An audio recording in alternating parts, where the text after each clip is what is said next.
Good afternoon. I'm Logan Kurkowski. And I'm Dylan Traeger. Welcome to the Fast Five, presented by the Indiana University Media School. It was a big weekend for Hoosier athletics. Indiana's Fast Five starts now. After coming off a much-needed bye week, the Hoosiers football team remains 6-0 and ranked 16th in the country. This is their highest ranking since being 17th to open the 2021 season.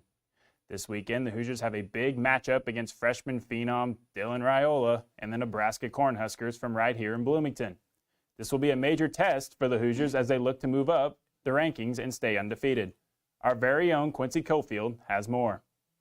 Thank you, guys. The Hoosiers are gearing up for a huge homecoming weekend matchup versus Nebraska. The 5-1 Cornhuskers are coming off a close 14-7 victory over Rutgers and are looking to be the first team to end IU's undefeated record this season. Led by quarterback Dylan Raiola, who comes into this week with 1,358 passing yards and 9 touchdowns, Nebraska will have a tough challenge as they will be facing a sold-out crowd at Memorial Stadium. Raiola, who was averaging 226 passing yards a game, acknowledged that they are underdogs coming into Saturday's game and said it was motivating for them. Along with the Cornhuskers, Fox's Big Noon Kickoff will be coming to town to preview the game as it looks to be an exciting homecoming weekend full of Big Ten action. Back to you guys. This Friday at 7:30 p.m., Indiana men's and women's basketball teams will officially kick off with Hoosier Hysteria at Simon Scott Assembly Hall. The event will begin with player and coach introductions from both teams. Both squads will participate in different skill competitions as well as a scrimmage. Admission is free for fans, but fans are always encouraged to bring non-perishable food items to be donated to Hoosier Hills Food Bank.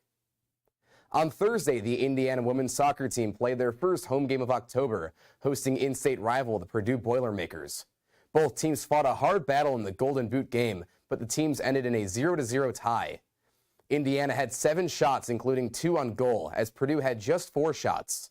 The Golden Boot game will remain in Bloomington next season. Indiana had one more match on the weekend, hosting the Wisconsin Badgers on Sunday. Wisconsin's Arissa Merritt scored an early goal in the first period as the Badgers never looked back, taking the game 1-0. Looking ahead, the Indiana women's soccer team will stay home for their third and final home game of the stretch, hosting Illinois on Thursday at 7 o'clock p.m. Indiana hasn't lost to Illinois since March 13th of 2021, riding a 2-game winning streak against the Fighting Illini. The Indiana men's soccer team extended its undefeated streak to 5 matches on Friday night as the Hoosiers defeated Penn State 2-0. Both of Indiana's goals were scored by Charlie Hoyer in the second half. Hoyer, the freshman from Elmhurst, Illinois, has played in just 3 games this season. Following the victory, Indiana has not lost to Penn State at home since 2014. The team will host the Michigan State Spartans Friday night at 7 o'clock p.m., hosting one of many Hoosier homecoming athletic events this weekend. The women's volleyball team traveled to Minnesota to play the 14th-ranked Golden Gophers this past Friday. It did not go over in the Hoosiers' favor as they were swept 3-0 against the Golden Gophers, failing to get over 19 points in any set. The ladies traveled back to Bloomington, hoping to keep their home win streak alive against the 3rd-ranked Penn State Nittany Lions. The Hoosiers started out strong, winning the first set 25-22, but Penn State responded strong and won the second set 25-22. Penn State would end up taking the next 2 sets to end the Hoosiers' home win streak and hopes for a signature victory. Junior outside hitter Candela Alonzo Corcelis had a team-high 18 kills, while senior Cameron Hayworth had 36 assists, 9 kills, and 11 digs, 1 kill away from a triple-double. The Hoosiers travel to Champaign this evening to face off with the Illinois Fighting Illini. On Saturday, they make the short drive north to face our old friend, the 10th-ranked Purdue Boilermakers. Both matches start at 7 p.m. The Indiana baseball team will play in their annual Hoosier Fall World Series over homecoming weekend. Indiana baseball announced 2 of the games will be open to the public with free admission. Game 1 on Thursday has the first pitch set for 3 o'clock p.m., and Game 3 on Sunday will start at 1 o'clock p.m. This is a great opportunity to get an early glance at Jeff Mercer's new squad while taking advantage of the final weeks of fall Bloomington weather.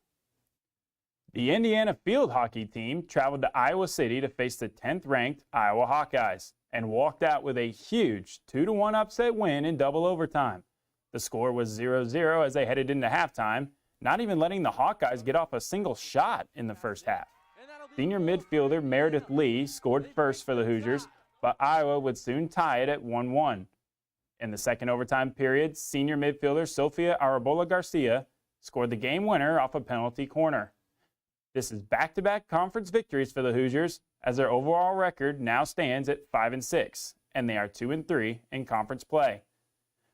This weekend, the Hoosiers have two big tests as they host the 18th-ranked California Golden Bears on Friday and host the Stanford Cardinal on Sunday. And it looks like our 5 minutes are up. I'm Dylan Traeger. And I'm Logan Kurkowski. Thank you for joining us, and come back Monday for a recap of this weekend in Hoosier Athletics.